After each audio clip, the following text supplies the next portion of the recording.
నిన్న జరిగిన ఎపిసోడ్లో మనల్ని ఎమోషనల్గా పిండి మన కళ్ళల్లో నుండి కన్నీళ్లు రప్పించేశాడు దర్శకుడు. చూడని వాళ్ళు ఉంటే ఇది చూడండి, చూసిన వాళ్ళు ఉంటే మీరెలా ఫీల్ అయ్యారో కామెంట్లో చెప్పండి. ఇక మెయిన్ మ్యాటర్లోకి వెళ్తే సుమిత్రకు దీప కాఫీ తీసుకుని వెళ్తుంది. దీపను చూసి కూడా సుమిత్ర పట్టించుకోకపోవడంతో కాఫీ అక్కడే పెట్టి వెళ్ళిపోతుంది దీప. అప్పుడే సుమిత్ర లేచి ఆగు అంటుంది. దీప ఆగి తిరిగి చూడగానే నెల జీతం కోసం పనిచేసే పని వాళ్ళకైతే ఎక్కడ తీసేస్తారో అన్న భయం ఉంటుంది. నీకు అలాంటి భయం ఉండాల్సిన అవసరం లేదు, అలా అని నీకు నా మీద ప్రేమ ఉండాల్సిన అవసరం కూడా లేదు అంటూ సుమిత్ర దీపతో మాట్లాడడం మొదలు పెడుతుంది. సుమిత్ర అలా అనగానే ప్రాణం పోసిన తల్లి మీద ప్రేమ లేకుండా ఎలా ఉంటుంది అనుకుంటుంది దీప మనసులో. సుమిత్ర మాట్లాడుతూనే ఉంటుంది. పైగా నిన్ను ఏమైనా ఇష్టంగా చూస్తున్నావా అంటే అది లేదు, నిన్ను అసహించుకుంటున్నాను, చిరాకు పడుతున్నాను.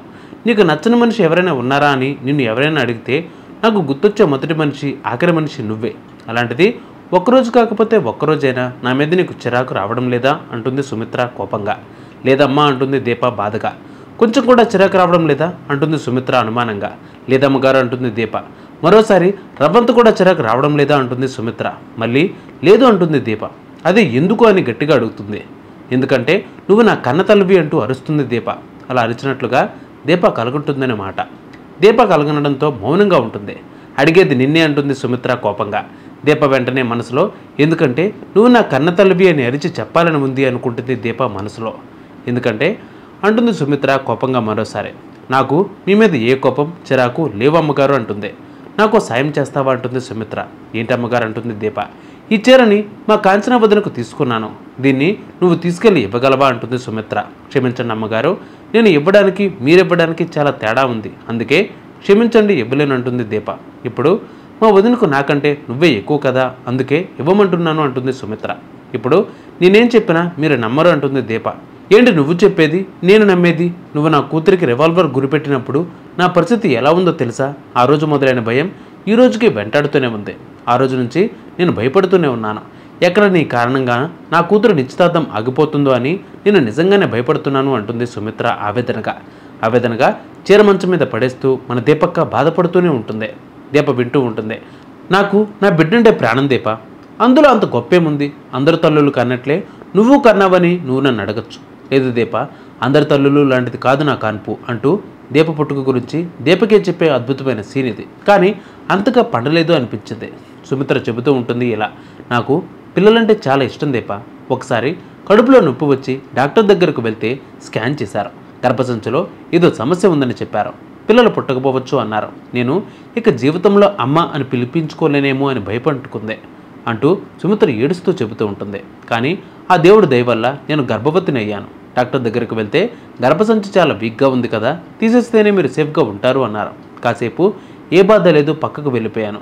నాకు నీకంటే ఎవరు ఎక్కువ కాదు బేబీ, వద్దు అని ఆయన దశరథ్ చెప్పలేకపోయారు. నేను నా ప్రాణం కాపాడుకోవడానికి నా బిడ్డ ప్రాణం ఎలా తీయగలను అని అడిగాను. ఆయన ఏం మాట్లాడలేదు. వెంటనే నేను డాక్టర్ గారికి వెళ్ళి కొంచెం కష్టమైనా సరే మేమిద్దరం కలిసే బతుకుతామని చెప్పాను అంటూ సుమిత్ర డైలాగ్స్ చెబుతూ చాలా ఎమోషనల్గా అనిపిస్తుంది.